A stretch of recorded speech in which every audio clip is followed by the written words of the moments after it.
Pero sa cargo tanker offshore po kami. Ayan, commitment ko po, niyayabang ko talaga to. 15 years and counting. Wow! Kung bakit ko po ito niyayabang, considered po ito as privilege. Privilege po na magsalita sa inyo. Diba? Hindi lahat kasi nabibigyan ng pagkakataon. Pero ako, ang pinakamasarap doon is nagtatrabaho ako, sumasahod ako, at the same time, gusto ko po ang ginagawa ko. Ang pinakagusto ko sa ginagawa ko po is yung... Ituloy mo!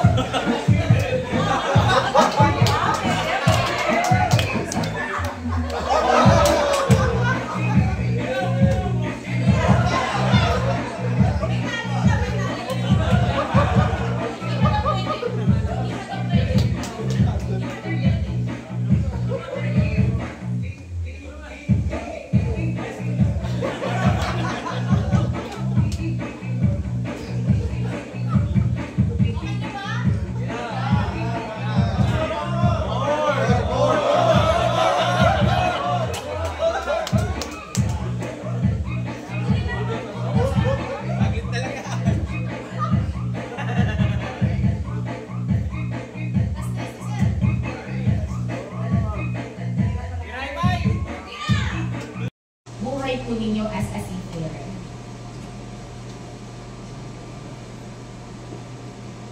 Ang hirap i-describe, diba? Oo, parang namumula kang bigla.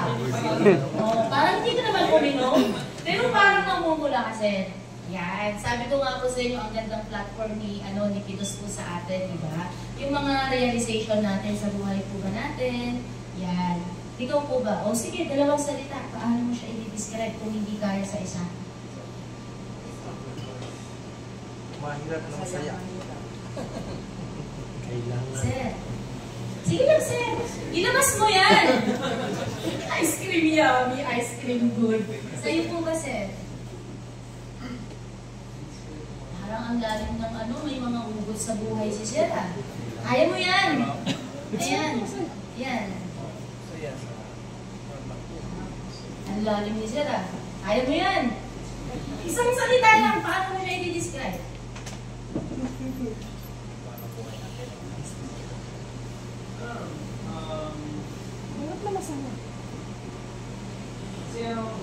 Parang napipilitan ka ba? Masaya naman ba? Ha? Ano ka? Hindi naman kita ba't ka?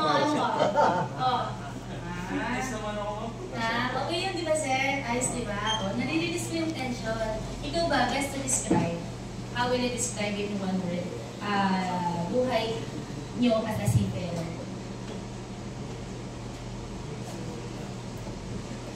Sunod-sunuran naman daw po. Kaya nga may nagsabi, daw po best to describe buhay ng seaman. Ma'am, nagtaas ng kamay. Yes po, sumpa.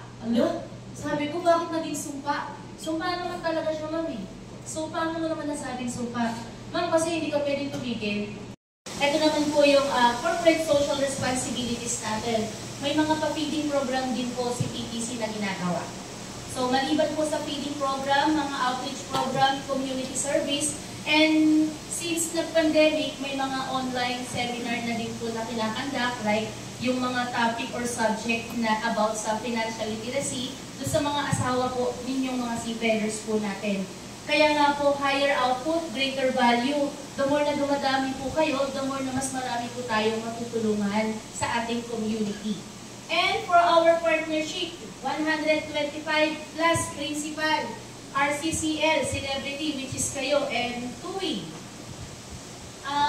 Bagong principal na meron po tayo dito kay PTC, Roro passenger is Meryl.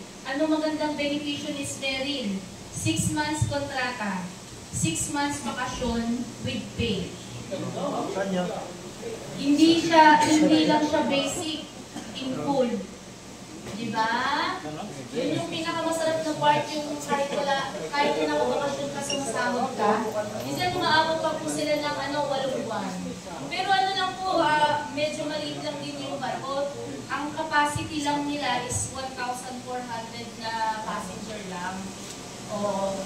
Mamaya po, kung gusto nyo, pwede ko pong ibigay ibibigay po sa inyo yung link na pwede nyo po din pag-applyan po. Okay, ma'am. Ayan, partnership natin yan ha. For the quality system certification, D&D certified naman po tayo, ISO 9001, series of 2015, and for the provision of crew management as well, sa government organization, still we are being recognized as Hall of Famer o top performer po, POEA na DMW na. Ito naman po yung mga satellite office po namin. So, head office dito, meron din tayong Cebu and Iloilo. So, ang maganda din po ngayon is more on online na application, ang interview, online na rin. So, kapag pumasa kayo doon pa lang po kayo magre-report sa crewing po natin. Ito po ang i-highlight ko ngayon. So, emphasis on pornographic materials. Yan, kung alam niyo na po ba ang nagiging main concern natin ngayon sa mga kasamahan po natin sa barko. Ayan, with regards to child pornography. Yan, so, ano po ba ang nangyari? Nag-meeting po ang Migrant Worker Office together with Washington, D.C. Ang pinag-meetingan po nila is, ito nakalagay, alarming trend of arrest by our crew members, especially po sa passenger. So, breakdown na binigay po nila sa atin, siyam, pero yun na nga po, dun sa siyam, 4 sa atin. Ang pinakatumatak po talaga is yung stateroom attendant natin. Yan. Ano ang ginawa ni stateroom attendant? Gumawa ng bagong Ayun. Ang ginawa po niya, napansin ng guest natin, nag-i-install po pala siya ng hidden camera sa anong lesson mo ngayon? Ano? Pakilakas? Classmates, sorry, I'm late. Classmates, sorry, I'm late. Oo. Hindi, okay. Oo na, sabihin, naka-guest ka pa. Oo. Sinasabi ko sa inyo yung pagbabago, sa iyo po kasi. First timer. Oh. So, naka 1/4 na tayo, sir. Decided ka pa rin po ba? Yes, ma'am. Yeah, decided pa rin. Sa iyo, sir. Blessing. Blessing, yes naman. Sa'yo po, ma'am. Masaya. Tatlong nagsabi na ng masaya, pero hindi ko nakikita sa mukha nila na masaya sila. Talaga po ba, ma'am? O, sige na nga, hindi na kita pipilitin. Yung ganyan na meron tayo ngayon, sana kung sakaling ma-challenge tayo ng bonggang-bongga sa buhay po natin. Disappointment, normal lang po yan. Mga frustration sa buhay natin, normal lang po yan, di ba? Pero sana po, at the end of the day, huwag naman natin masyadong ibiniblame o sinisisi yung sarili po natin. Di ba may mga ganun, may mga gusto kang mangyari, tapos, sorry ha, pero may mga kakilala ko, mga kaibigan ako, kung kailan nagbarko, doon na pariwara ang buhay. Doon nasira yung pamilya po nila. Tapos sisisihin nila yung sarili nila. So, nasa inyo po yan. Buhay na meron po kayo. Pero wag po tayo sanang maging hard sa sarili po natin. Kung may mga times na hindi po ninyo nami-meet yung mga target po natin, siguro, ganun lang po siguro talaga. Hindi pa talaga para sa atin yan. So, kung kailan po ba kayo last na naka-receive ng salitang thank you? Ikaw, Seth, ngayong araw may na-receive ka na ng salitang thank you? Wala pa. Pero hinahanap-hanap natin yun. Di ba? Yung ma-appreciate tayo, ma-acknowledge tayo doon sa mga magagandang ginawa natin. O, order pa na. Pwede na. Ayan. Pag kumain kayo sa restaurant, medyo mas relax ka na ngayon. Uupo ka na lang, bibigay yung menu sa'yo, hindi mo na nga tinitignan yung presyo eh. Ayan. After 4 months, doon mo titignan. First one pa lang, ma'am. Ha? First one pa lang. After 4 months, hindi mayabang ka eh. Mayabang ka sa ano mga, sige, linggo. Yan, mayabang ka sa linggo, kinukonsider mo kasi ano yun eh, gusto mong iparamdam talaga eh, yung madami kang dala eh, madami kang bala eh. Pero after 4 months, huwag na lang, sa susunod na lang. Sabi ni Sir kanina, yung pagiging one-day millionaire daw. Ayan. Pero sa totoo lang po, yung mga maliliit na bagay na yun, yun yung pinakamasarap na part. Pero minsan nakakalimutan natin ma-appreciate po yun. I-appreciate natin yun kasi dati wala ka naman eh. Ngayon meron ka na. Yan, tumataas po kasi yung standard po kasi natin. So reality check still, it's our decision. Dahilan kung bakit ka aalis, iiwan mo ang pamilya mo pero balang araw babalik ka din. Kayo po ang magsaset kung kailan po yung araw na pagbalik natin. Yan, 4 stages in migrant's life. May mga first timer tayo dito. So, a feeling of great happiness and excitement. Totoo po ba, ma'am? Excited ka? O nervous? Parehas. Ayan. So, how do you see yourself na lang po in 3 to 5 years from now? O, ganito na lang po. Ano ba yung pangarap mo na lang? Ano yung gusto mong bilhin? Ano yun? Ha? Dapat meron. Bahay. Ayan. Anong klaseng bahay po ba yan, ma'am? Maging specific tayo. Ayan. Yung magandang bahay. Sige. Mga magkano po kaya yung magandang bahay na yan? Ha? Di, ma'am, seryoso po ito, ma'am.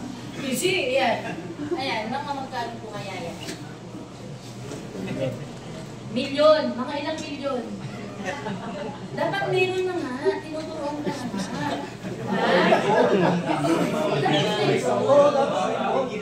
Yes, ma'am.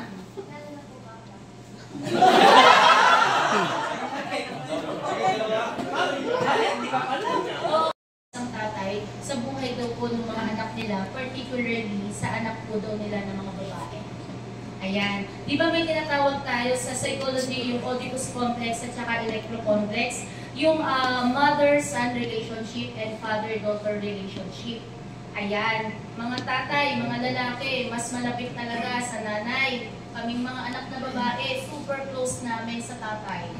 Ayan. Pero yung foundation nga po is kayo po yun. So, connection natin, father and daughter relationship, yung self-worth namin, nakukuha po namin yun sa inyo pong mga tatay. So, ang nakalagay po kasi doon, nagsisip ng validation ang isang anak na babae. True kay tatay. Pero kung sakali pong naniniglect natin, yung mga anak natin, lalo na po yung mga anak na babae, ano daw po yung pwedeng mangyari po sa kanila? So, ano yung pwedeng mangyari? Wrong relationship. Nagsisik sila ng validation, baka na lang sa iba. Kaya nga ang daming mga bata po ngayon, nagkakaroon kaagad sila ng boyfriend. Di ba? Kasi yun yung kulang minsan. Kung bakit ko lang po nirelate ko ito, every time na may mga nababasa ako na pwede kong i-share sa mga seafarers, sabi ko, sabihin ko nga, para mas maunawaan po nila yung mga anak nila kung bakit naging ganito sila. Some point, baka po kasi may kulang din po talaga sa atin. Diba? Para mas ma-monitor natin. Ang nangyayari kalimitan po kasi is yung dependent tayo. Lagi tayong nagtatanong sa asawa natin. Kumusta na yung anak mo? Nakauwi na ba siya? Kumusta ang pag-aaral niya? Pwede naman po baka siguro, pwede naman po idirekta na lang natin sa anak natin. Diba? Kasi minsan, iba din po kasi kapag nakakapag-build tayo ng connection din sa mga anak natin. Anyway, in-add-on ko lang po yan, pero part din talaga yung magiging journey po natin habang malayo tayo sa pamilya natin. Alienation, individual pressure, pagdating naman po yan sa trabaho. Ayan, mga hindi nawawala po yung mga toxic na kasama. Di ba? Ano ba yung word na ginagamit ninyo? Ayan, ayan, kupal. Ayan, kupal na kasama. Pero ngayong araw, gagamitin ko na rin po yung word na ginamit ni Sir, miserable. Ayan. So, pinaka hindi magandang pakinggan, pero yun lang meron sa atin sa ngayon, di ba? So, paano yung adjustment na gagawin po natin? At ang natutunan ko kay Sir natin, sabat ko, marunong ka lang makisama, marunong kang magbigay ng respeto, okay ka na. Yan. So, respeto. Pero kasama na po yan, communication, language barrier, pagdating sa trabaho, lalo na sa inyo, ang dami niyong mga drills. Diba? Sa halip na ipahinga mo na lang, matutulog ka na lang, eto na naman tayo. So, kailangan din talagang i-manage natin talaga yung time natin. Ito, pains and gains, erosion of family concept and strained relationship. So, lalaliman lang natin yung discussion natin dito pagdating sa erosion ng family concept. So, bakit nagkakaroon daw po ng challenge? Ayan, ang tanong ko po, paano tayo makakapag-build ng foundation sa family if palagi tayong wala? Kaya ang sabi ni Sir, di ba? Time. Di ba? Paano tayo makakapag-build pag palagi tayong wala? Anyway po, ang dami naman nating means to communicate ngayon. Di ba? May internet naman na tayo, unlike before, sinaser, naabutan pa nila, telegrama lang, pero nakasurvive naman po sila. Pero aminin po natin, doon tayo nasa-challenge ngayon pagdating sa pamilya. Yan, pagdating sa relationship. Pero sa atin po even po ako, 17 years na po akong married, plus 10 years na kakilala ko, bago kami kinasal ng asawa ko. Pero dun sa in total na 27 years, marami na rin po yung mga pagkakataon na muntikan na. Diba kung minsan parang gusto mong mag-give up, pwede ba yun? Isoli na lang? O yung mga lalaki, ayan. Pwede isoli, basta maayos ang pagkasoli. So yun naman. Talaga ito si Seth. Pero yun po, pagdating po sa relasyon, lalo na sa ating may mga asawa at may mga pamilya na po, normal lang po yan na magkaroon tayo ng conflict, misunderstanding. Normal lang po yan, may mga fight din po din talaga. Normal lang. But at the end of the day po, ayan, it's not about winning the conversation, but rather po, winning the relationship. Ipanalo pa rin po sana natin yung pamilya po natin. Kahit marami na po mga temptation na nandiyan po. Diba? So, sa atin po, sa pamilya natin, wala naman talagang perfect na family. May perfect family ba? Oh, wala pong perfect na pamilya. Meron tayo sa ngayon imperfect family. Pero imperfect man po yung pamilya meron tayo, ang sabi naman po ni Father, meron naman daw pong tinatawag na holy family. Kung bakit nagiging holy ang isang pamilya po, kasi nandun po yung pangunawa, yung understanding po natin sa isa't isa, at saka yung forgiveness. Yan, di ba? Matawaran po sa atin, kasi madami po tayo mga cases ng mga seafarers na nakakalungkot po na hiwalay. Diba? Ano ba yung nakasabit, nakahawak daw po. So, niradyo daw po nung asawa. So, after na niradyo po nila, agad-agad na nakita daw ni Sir Tapyan. Yan, nakita daw po ni Sir Tapyan. Ang sabi niya, yung word na ginamit niya, hindi po ako nagkatubiling tumulong. So, ang ginawa daw po ni Sir, suot ka agad daw po siya ng harness. Ewan ko ba, bakit ganun agad-agad ang ginawa ko. Sabi niya, tumalon daw po siya, pero may gamit naman siya na harness. So, tapos may dala din po ako ng isang harness para dun sa isi-save ko. Pero ang point ko doon, di ba, iba ang Pilipino. May dedikasyon, may pagmamahal talaga. Hindi lamang sa Pilipino, kahit sa mga ibang lahi. Kapag may nakikita ka na gano'n na senaryo, yun meron kang mismo sa sarili mo na may pag-ibig ka sa kapwa mo. Kasi life and death yun Di ba? Life and death. Pero yun, sabi niya, na-recognize daw po siya. So, nagkaroon siya ng heroic, Hero Award recognition. Noong 2023 pa yata po ito. Pero kung may mga kakilala po kayo, sir, malay nyo, mayroon po dito na nag-a-attend. Okay, so dati kasi, at least basic pay lang, no? At least basic pay lang yung pinapadala po. Pero dahil merong binabang DMW po, site po nila yan, no? Starting February, kasama na po yun. So, guaranteed overtime or fixed overtime lamang po yun. Okay, at least 80%.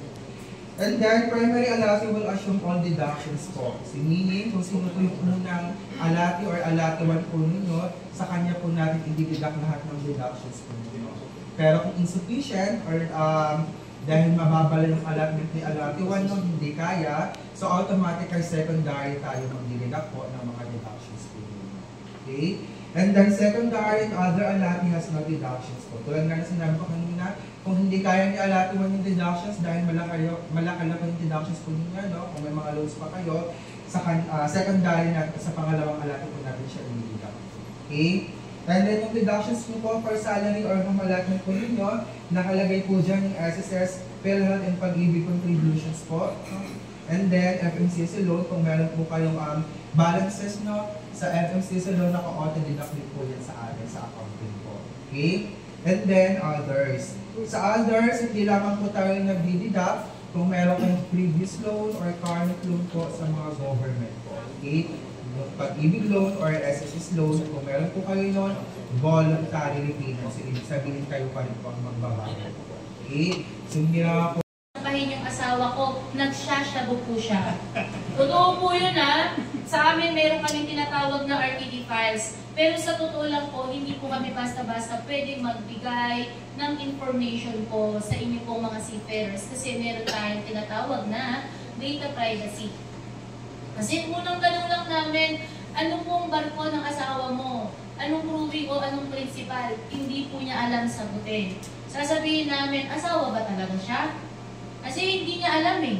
Dapat kung ikaw yung asawa, dapat alam mo. Pero yun lang nga po, sir, ha, pasensya na po, pero sa amin sa recruitment, hindi po kami basta-basta pwedeng magbigay ng information po sa inyong mga seafarers natin. Kaya nga better, ibigay niyo po yung local number ni crewing po ninyo, just in case lang talaga na may emergency na hindi kayo matawagan sa barko, makadirekta po kayo sa kanila. Ayan, make sure that you have enough money to sustain you for a period prior to your embarkation. So, kayo na po yan, mag-adjust ka na. Kung every 2 months ang bakasyon mo, dapat kung po pwede, 3 to 4 months meron po kayong backup. Ang cycle po kasi nung iba lang po ha, bago sumampa, pag pirma ng kontrata, mangungutang. Yan. Yung iba, nangutang, nagamit na yung pera, hindi pa siya nakasampa. Yan. Pagsampa po nila, nagbabayad sila ng utang. Yan. Kung po pwede lang po, medyo bago-baguhin po natin. Ang pinakamasarap is yung pagsampa mo, instead na magbayad ka ng utang, input na siya. Diba? And lastly po, brush up our English kasi ito nga po yung nagiging challenge po nating mga Pinoy. Ayan, pagdating po sa communication po. Ayan. So, sakto po, magpo-coffee break lang po muna tayo.